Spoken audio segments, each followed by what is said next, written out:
Hello, I am Dr. Johnson and Steve Johnson. I'm so sorry that we're a little bit late getting in. There was some trouble with the program, and so I want to begin by looking at first the topic is cognitive restructuring to help achieve success.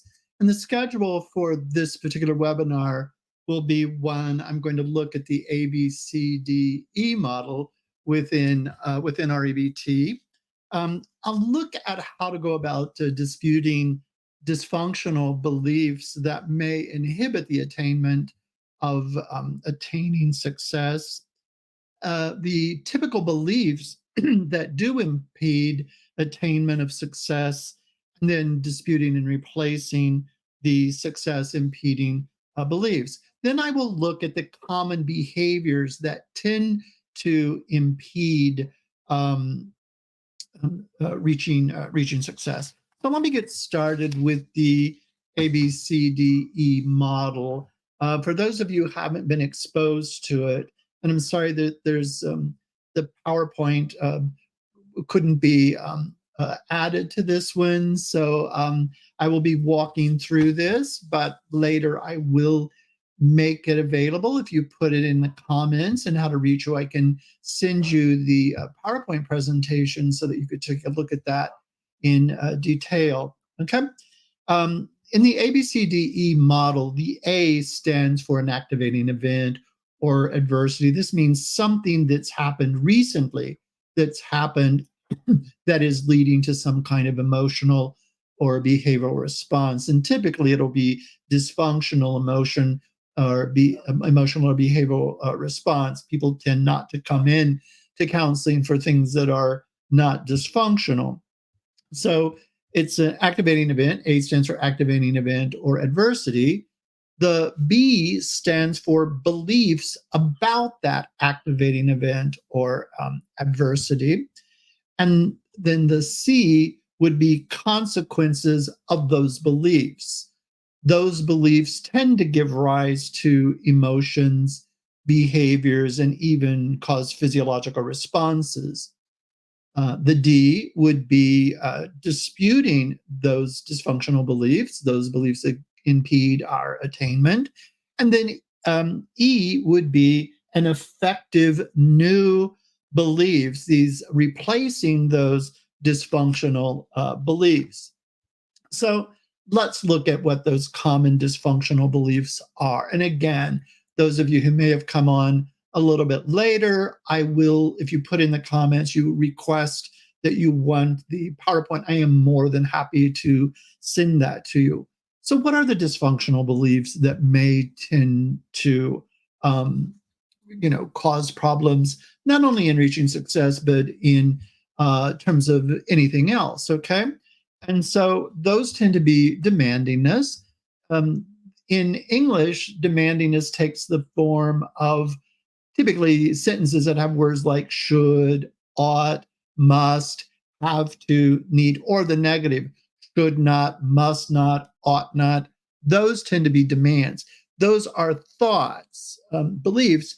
We don't have to voice them because the consequences of the emotions and behaviors are caused by the thinking of it rather than the actual voicing of it. The second one, dysfunctional belief, is awfulizing or catastrophizing, to believe that this is terrible, that this is horrible, that this is awful, that it is 100% as bad as it possibly could be. And then the third category of dysfunctional beliefs would be frustration and tolerance. Lynn Clark, in his book, SOS Help for Emotions, calls it I can't stand it-itis. So it's when we believe, I can't stand this, this is too much, this is overwhelming. Those kinds of beliefs can, really get in the way of our attainment of a desired life goals, and including the goal of success. And then there's global negative rating. Global negative rating would be of what? Of self, others, or life.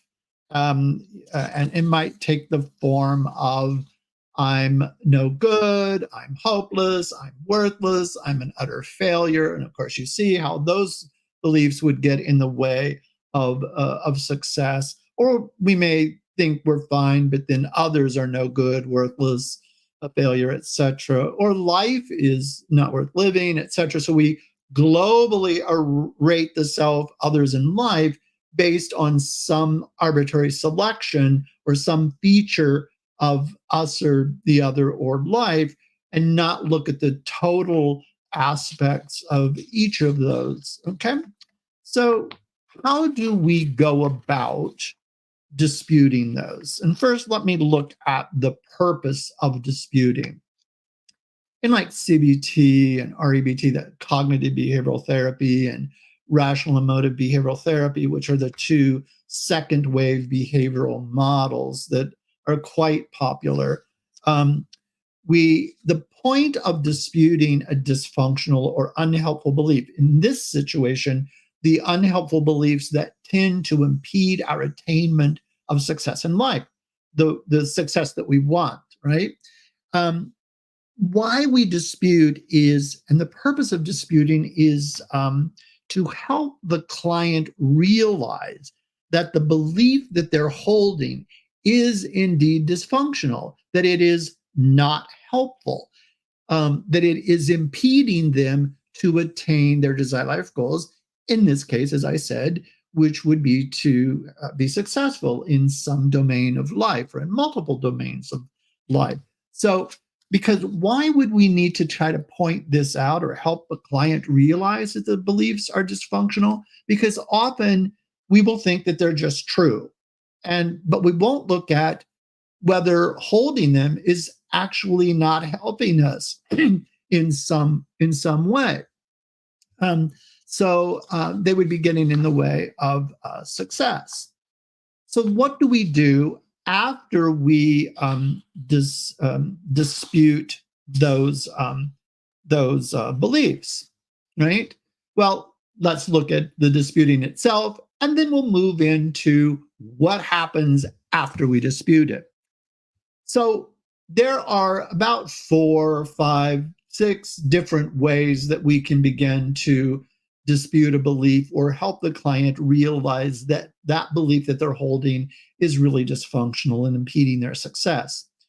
One kind of dispute we call the functional or pragmatic dispute. And this is where the therapist or the counselor or even the client herself himself will say, how is it helpful for me, or how is it helpful for you to hold this belief, namely the dysfunctional belief that they're holding?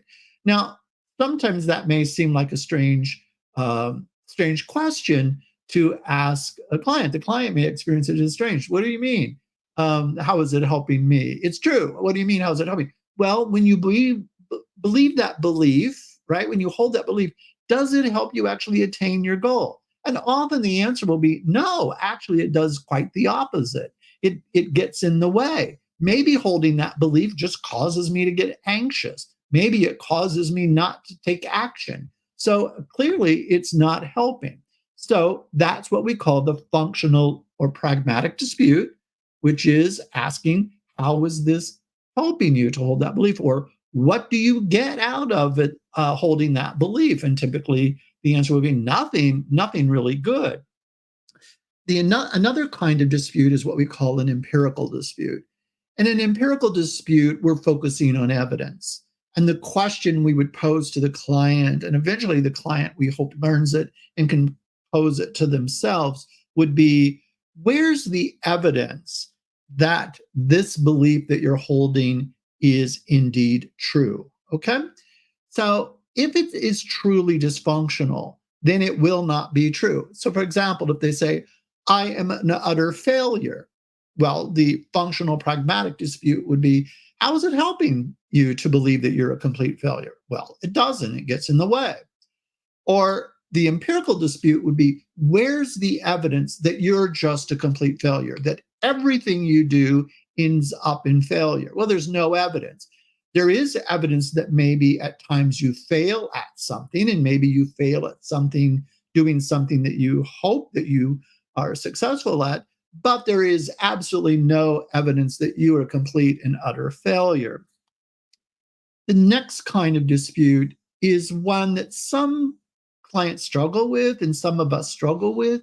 It's called the logical dispute. And the logical dispute says, how does it logically follow that because you want the belief to be true, that it is true? How does it logically follow that because you think that you are a failure, that you are a failure? How does that logically fail? How does that logically follow? Well, it doesn't logically follow.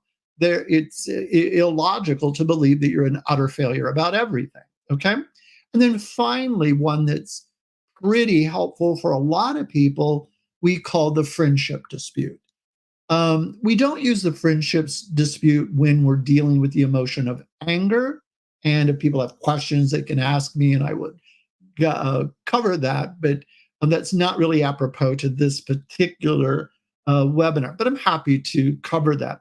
The friendship dispute is when we ask, what would you say to a friend of yours, a good friend of yours, who holds the belief that you are holding? So let's say you had a friend and that friend made a mistake on something, didn't do well on a project, failed an exam or something, and they believed that they were a complete and utter failure. What would you say to that person?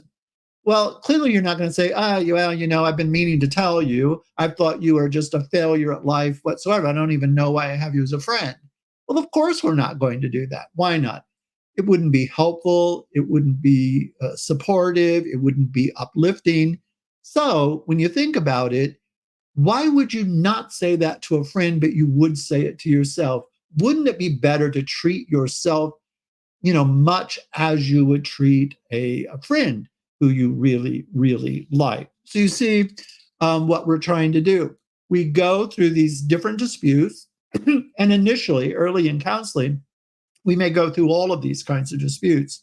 And eventually we know which one or ones tend to work best for that particular client. We find out while we're counseling them, and they help us to realize what's helpful and what may not be maximally helpful for them.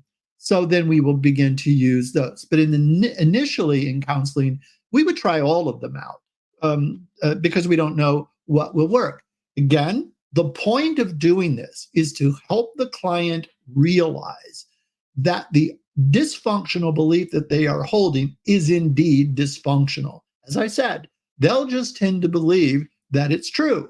And when we help them see that it's dysfunctional, we may set the stage for them to be ready to do something about changing that belief. Okay? So I want to look at when we work with them to change the belief and they realize that the belief that they're holding is dysfunctional, what do we want to replace the dysfunctional belief with? What functional belief do we try to help the client embrace in place of the dysfunctional belief that they were holding? Let me give some examples. Let's say that someone is demanding, I absolutely must get an A+ on this exam. I have to, I must, I ought, I should. Well, that's putting an awful lot of pressure on someone. Excuse me. And so instead of that demand, what we would want to put in its place would be a preferential belief. I hope, I wish, I want, I desire, right? Because if you put that kind of pressure of the demand on you, you're setting yourself up that if you don't reach that demand, then you may be rather devastated emotionally. However, if you hold a more logical wish, want, hope, desire, and we want to support those, and we want someone to desire to do well, but not demand that they absolutely have to make that. So if we have them hold a preference and they don't reach it, then they may be disappointed, but they will not beat up on the self. So you see, that makes the preferential language much more helpful than the demandingness. Let's look at the other dysfunctional beliefs and what beliefs we would try to help the client form in their language, but try to help them move toward so they're so not so devastated. They don't put so much pressure on themselves, and they don't beat the self up when they don't reach their desired life goals. And so the next one would be awfulizing. Instead of believing that it would be terrible, horrible, and awful if I didn't get a perfect score on the exam, then we would say, well, we would like to replace that with accept the badness of it. Let's say, yeah, right now it would help your grade point average or whatever if you got a perfect score. But and so given what you want, that it may be bad for you, but don't escalate that bad all the way up to 100% bad in your life. I mean, it's to escalate it up to the level of the Holocaust or equivalent, right? Um, accept the badness and not disturb yourself about that bad. It doesn't mean you're going to be happy. It doesn't mean you're going to enjoy that, but it will not devastate you as it would if you believe that something was terrible, horrible, and awful, 100% bad as it could be.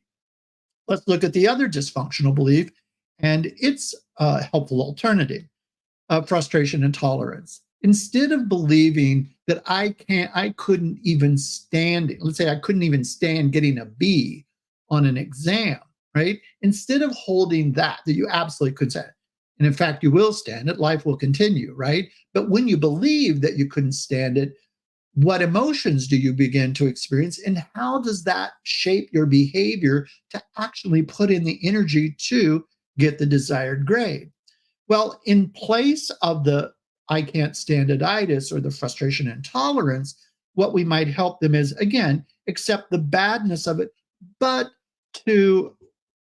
without the belief that you couldn't stand it.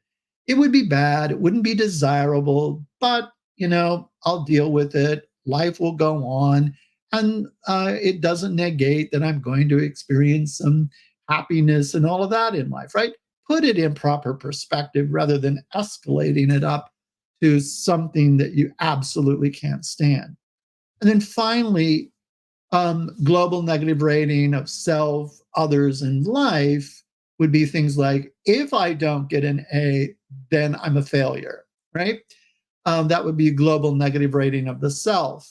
Well, instead of that, which is one, just utterly unhelpful for someone to believe that they're worthless, right? They're an utter failure simply because they didn't measure up to the grade that they wanted. What we want is what we call unconditional acceptance. And with relation to the self, it would be unconditional life acceptance. Look, maybe I didn't attain what I wanted, right? Maybe I even failed on this issue, but that doesn't take away my self-worth. It doesn't take away my worth as a human being. It doesn't mean that I'm utterly a failure, etc. We accept the self, but again, it doesn't mean that we sometimes don't like what our performance was or we don't like our behavior. That makes sense. But it will help you become more resilient as an individual if you unconditionally accept yourself. And research project after research project has shown that if an individual unconditionally accepts themselves, they're not so wrapped up in the horrible consequences of failure, right? And it would support to a greater degree the attainment of success because we don't make it mean something utterly about the self. There are a lot of reasons somebody could fail. Perhaps the professor just came up with a ridiculously difficult exam.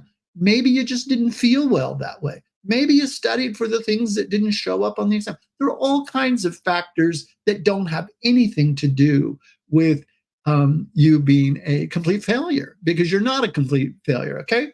So you see how we want to replace the dysfunctional beliefs with those that are more functional. With respect to the issue of success, we support the better attainment of success if we hold more functional beliefs or rational beliefs about something. Okay. Now, I want to move to what are some, and I certainly can't cover all of them, what are some of the typical beliefs that individuals, you and I maybe, or our friends or family members, hold that kind of get in the way of us attaining success? One would be a class of beliefs that we might call a fixed mindset. A typical belief. Let me give an example of a fixed mindset belief. My abilities and intelligence are fixed and cannot change, right? Absolutely, that is the way that I am. That isn't rational, right? There's always our abilities can grow, our intelligence can grow throughout our lifetime. We're not fixed. It's not like we have a quota and that's the way we are. Some people take variations on that as this is just the way that I am. This is just how intelligent I am. And because of that, it doesn't make any difference for me to study or any of that. You see how such a belief, having that fixed mindset kind of belief, could impede doing the work, putting in the work to help attain the success. Another one that many, many people have, a belief that would impede success, is fear of failure kind of belief. And often it takes the form of, if I fail, then I am a failure. This is confusing your essence with a behavior, right? Or an outcome. An outcome is just an outcome, but it doesn't define the person. If we define the person, then we would say we are either a failure or not a failure based on one act. If I did it well, then I'm a success across the board. Or if I did one act that I didn't do well, and I am an utter failure across the board. Irrational. Sometimes we fail at things. Sometimes we don't fail at things. There's a word for that. It's called a human. We're not total failures, and we're not totally successful individuals. At times we succeed, and at times we fail at things, but not in our essence. Okay. And so those would be beliefs that we would want to acknowledge, challenge, and change, right? And not what our friends in acceptance and commitment therapy would say is fuse with a belief. I'm a failure, and we fuse with that and say that is what I am in my essence. Simply false, simply not true, and simply utterly unhelpful. What about perfectionism? Strangely, perfectionistic beliefs can get in the way of success. Let me give an example. I must do things perfectly or I'm no good. See what I mean? Demanding perfection and thinking that you're no good if you don't do, if you're not acting perfectly, can actually contribute to procrastination. Some people don't take the first step because they're worried that if they mess it up, then they would be an utter failure. But you know what? If they weren't perfectionistic and demand perfectionism of themselves, then they would take a risk to study, to do the best, and accept the consequences after they've done the best that they could do in terms of studying and preparing for an exam and getting sleep and eating right and all of the things that you know that you do that many times we simply don't do sometimes in school. So these are some typical beliefs. And let me cover a few more of similar beliefs. And you can see whether you've had clients that have these or even yourself, because I notice I've had most of these at some time or other in my life, and sometimes repeatedly I've held these beliefs. What about, everyone's heard of the imposter syndrome, where we believe we are an imposter, that people think that we know more than we do, but someday they're going to find out and then they'll turn against us or they'll see us as a failure and our life will fall apart. Imposter syndrome is a very, very unpleasant thing to hold. And a belief about that would be my abilities and intelligence are fixed and cannot change, right? Or if I am exposed as an imposter, that would be utterly awful. Okay. That what if somebody thinks that I don't know as much as I do? Then I would be seen as an imposter, and that would be awful. Really? If somebody, let's say, even hypothetically, that somebody saw you as an imposter, that would be irrational on their part, because simply because you may not know some things doesn't make you a total imposter. I always tell the story when my first PhD was in philosophy. And there's the tradition that when it comes to the day when you defend your dissertation, your committee is around you, and they supposed to ask you questions, and it can be a little uncomfortable, etc. But after a certain amount of time, when they've asked all of their questions and you've had an opportunity to respond as best you can, um, they ask you to step out, and then they call you back in, and then typically after all that work they'll say, "Yay, congratulations, doctor," and then they'll say your name. And it's a very exciting time. You put in so many years, you worked very, very hard. Then what happened to me, which was rather interesting, I told myself I needed to snap out of it because it wasn't really helpful. Excuse me. As I was walking down the hallway at the university, it hit me, wait a minute, I'm just as dumb as I was before I went in. Just because I have the label doctor doesn't mean that I know much. What will people think if they realize that? And then I realized that's just the nature of a PhD. It means that you've put in the time, that you know the material, and you do really well, but it doesn't mean that you're perfect, right? Because once you have the PhD, you keep growing, you keep studying. So, so that shows the irrationality. And let's say that someone did hold it. Would it truly be awful and negate all meaning, purpose, and potential happiness in life? No, in some sense, we don't necessarily live on their love and approval. It's nice when we get it, but we don't have to have it, right? It's nice if our boss thinks that we're that way, but often that doesn't happen all the time, okay?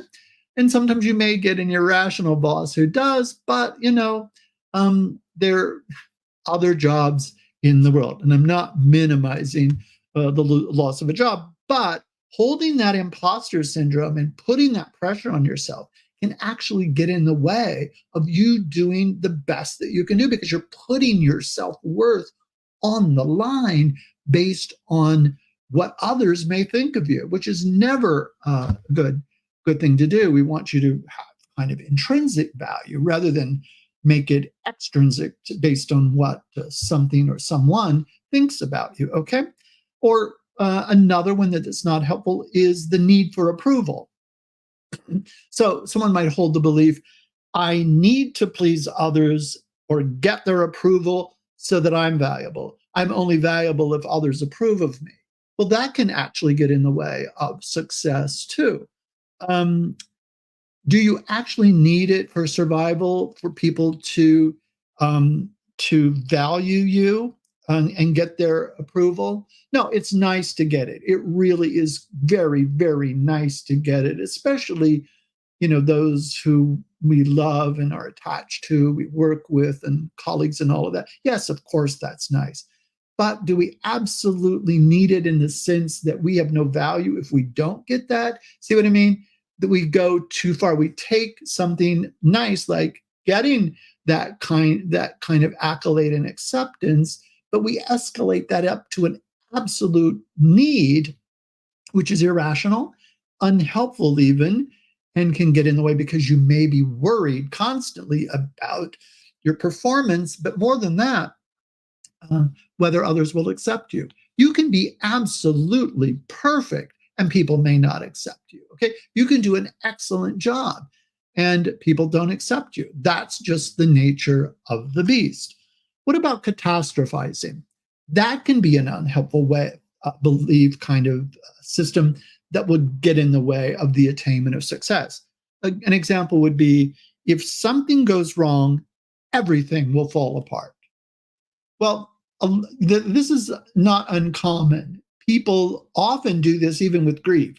They won't even give themselves permission to grieve because they're afraid that if they grieve, they would lose control of themselves. And so they don't even show the grief and they hold that pain in. But we often do that even when we're trying to attain a desired life goal, whether that goal is short term or long term.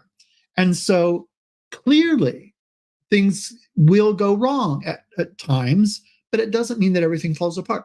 In fact, if you look at infants and toddlers, they make all kinds of mistakes, but they're not worried about their self-worth there. They just fall, and that is when they're trying to walk and trying to tie shoelaces or all kinds of things, right? They don't do it perfectly, but that's part of the learning process. And if we see it not as something that is horrible or awful and that we would fall apart, if we go, oh, this is part of my learning process, then we will better attain our desired life goals. Okay. Um, Let me then shift to those were kinds of thoughts or beliefs that aren't helpful. And then we could do the same thing, challenge them and replace them and ask ourselves, are these helpful? Is there any evidence that it's true? Are they logical? And what would you say to a friend who held that? Those would be ways that you could challenge all the ones that we just talked about, because those beliefs may inhibit the attainment of the success that you want in your life. But let me shift to behaviors that may also get in the way. Now, in a model like CBT or REBT, second wave behavioral models, we believe that our thoughts, our cognitions, our beliefs, and inferences, all different kinds of thoughts, are connected or are related to our emotions, which are related to our behaviors, which is very good news for us, because if we're having a problem and we make modification in one, then we will tend to modify the others, which would then help us move in the direction that we want emotionally or behaviorally or even cognitively. But I want to look at behaviors right now that tend to get in the way of attaining success. May not block completely, but they do get in the way. They also can contribute to some unhelpful emotions that will also get in the way of you attaining your desired life goals, because you'll be overly focused on your emotional state, your dysfunctional emotional state. Okay? Normal, but maybe not helpful. Okay? So let's look at them. And as I'm going through some of these, I invite you to think about what would be the potential beliefs that would undergird these. Okay. I don't have time to go through all of those, but as I'm doing it, for each of these behaviors, think about unhelpful belief that somebody might have that is contributing to these behaviors that are really not helpful. One,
Hello, I'm so sorry. It looks like there was trouble with um, the computers.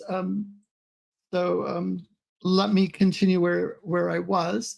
I was talking about those behaviors that are often associated with impeding success. And again, I'm so sorry that we got connected, and I'm so happy to see some of you stayed on, which is very commendable. I appreciate that.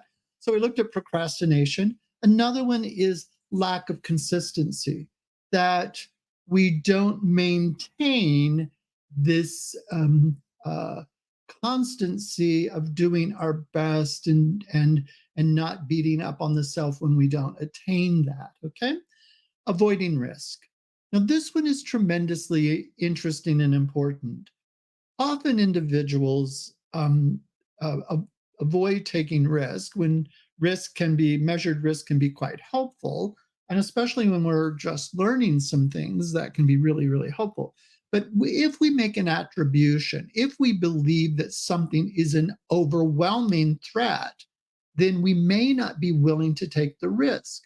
But instead of viewing things as overwhelming threat, which really is to say, to put ourselves down, to say that we cannot manage this challenge that is before us, and we see it as an overwhelming threat, then that gets in the way. But if we see it as a manageable threat, something that we can do our best to try to attain, we may not be perfect, but we can do our best on that. Okay. The third is not accepting feedback. I want you to think about what would be the potential beliefs that someone might have for not accepting feedback, or a behavior of poor time management. Poor time management may be because you have not developed habits, but what kinds of unhelpful thoughts would get in the way of developing that kind of needed time management or helpful time management? We've already looked at perfectionistic kinds of things, failure to fear of failure. Another one, which is often the case, that comes because we may see our value only in our ability to attain perfection or attain certain goals, is that we overcommit because we want to be seen as, or see ourselves as fully accomplished in many areas. Or we may be concerned about how the others perceive us, and so we overcommit to things. Clearly, negative self-talk is a behavior which is beneath everything that we've talked about today. If we talk to ourselves using that demandingness and awfulizing and frustration, intolerance, and global negative self-rating, that is going to hugely impede the attainment of our desired life goals. Impatience. Impatience typically comes from a demand. I must get the results now. Why? Because I want them and I should get what I want. Not helpful. Not helpful. One is lack of planning. What I want you to think about, what would be the beliefs that would contribute to not planning? Might be frustration and tolerance. This is too difficult. It's too difficult to plan things out. It's not too difficult. It may be challenging at times, but to see it as too difficult will get in the way. Avoiding accountability, lack of self-discipline. What are the beliefs that lead to not being accountable for our actions, or that contribute to our lack of self-discipline? Or failure to set clear and effective goals. Part of this may be that we don't realize what are the features of good and effective goals. We know what those are. Good goals are clear, they're relevant, they are, they're attainable. You can actually attain them, and limited. They're very specific. So the other one that we often add there, and is kind of an approach goal rather than an avoidance goal. An approach goal is a goal where you want to attain something. An avoidance goal is one you want to avoid something. The trouble with an avoidance goal is that they tend to be very, very complicated. You have to think of all the possible ways to avoid something. Whereas if you have an approach goal, all you have to do is find one way to attain that goal. Is it any surprise that individuals with depression and anxiety tend to have a good number of avoidant goals rather than approach goals? So having clear and effective goals is helpful. The other one is sometimes people have a goal that our friends in acceptance and commitment therapy have, and that is a dead man's goal. They go, well, I don't want to feel anything. I don't want to feel pressured. I don't want to feel, well, the best way not to feel that, any of that, is to be dead. But that's a little extreme, right? Actually, it's quite extreme. There are ways that we can help approach things and attain desired life goals without making them too huge and too important for us, okay? And judge ourselves by our ability to attain. Or another one is we tend to surround ourselves with negative influences. And instead of putting ourselves in situations that would be more supportive. Now, it is not true to think that the environment is what's going to make us a success or failure. I mean, there are things that, it's largely from us. But if we put ourselves in an environment or surround us with people who are supportive and friends, etc., maybe studying in a library rather than in your room or whatever, then that can be helpful. But what would prevent you? What kind of beliefs would prevent you from surrounding yourself with with an optimal environment? Self-sabotage. If you're engaging in self-sabotaging behavior, what kinds of beliefs would be supporting that self-sabotage? If you believe that you're a failure, then you may engage in things that may ultimately be self-sabotage, but you believe that if you engage in things that are helpful, you're not going to attain it anyway, right? Failure to learn from mistakes. One way to fail to learn from mistakes is if when we fail at something or we don't do something well, is we declare ourselves to be failure. Well, you're not going to learn if instead of focusing on what went wrong and how we can improve it is just to declare that we are a failure. That cuts off any desire to move beyond that. If we another one is to constantly compare yourself to others and see that others are more worthy and worthwhile, more intelligent, all of those kinds of things, rather than having your goals set and evaluation of your performance based on your values and your intrinsic worth, right? Rather than deciding that by comparing yourself to someone else. And of course, another one is to constantly complain. If you're constantly complaining, and that comes from a mindset where you have kind of a predisposition, a social bias to look at that which is negative rather than looking at the things that are helpful and good and valuable in addition to those things that are challenging to us, and then spend our time complaining and use that energy that we complain, kvetch, and instead of putting that into the energy to help us move to success. What should we do with those? As I said, we just went through those. I went through how we challenge the beliefs, and if we began to brainstorm about what beliefs do I have, or talk to the clients, what beliefs do they have, so that they engage in those behaviors, right? And those beliefs perpetuate those behaviors. Because if we can identify those beliefs, then we can challenge them, or what in REBT would be called disputing those. And then we do the cognitive restructuring and replace those dysfunctional beliefs with more functional beliefs and behaviors. Now, that's cognitive restructuring. There are many ways that we can change beliefs. One would be beginning to challenge them and replace them. Another would be to act against the behavior that is caused by those beliefs. So, for example, if you procrastinate because you're holding some unhelpful beliefs, one thing that you could do is just say, I'm going to, instead of procrastinate, I'm just going to, every time I start thinking about it, I'm going to take a few minutes and actually do it, rather than focus on those unhelpful beliefs that would have you refrain from taking action. So if you just have a disposition, you use the negative belief as, this means that I probably need to do some work toward that, use that as a cue, then you could turn that into a cue to move toward helpful behavior so that you're not procrastinating. That would be to take more behavioral approach. So think about that. Think about what are beliefs that are preventing you from taking action or having you act in self-defeating ways.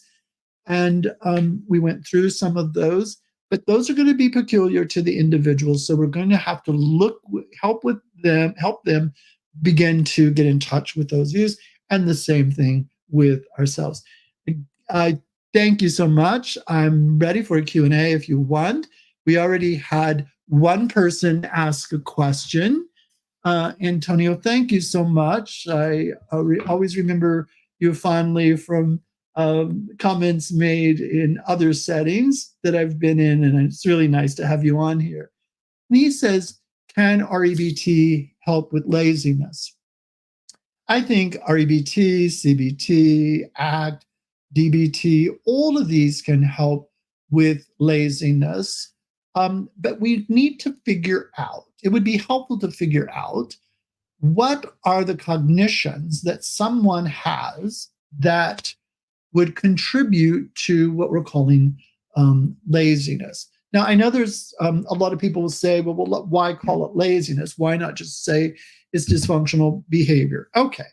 If you use laziness as a way to put yourself down, I'm just lazy, maybe that's not real helpful. Maybe that's not real motivating. But maybe if we go, this is unhelpful behavior, and let me look at the beliefs that are contributing to that unhelpful behavior, which is really laziness, maybe actually of some form of avoidance. And avoidance is often accompanies what? Anxiety. So if we have beliefs that are contributing to anxiety, and the action potential associated with anxiety is avoidance behavior, then beginning to change some of those dysfunctional beliefs would be really helpful. Okay.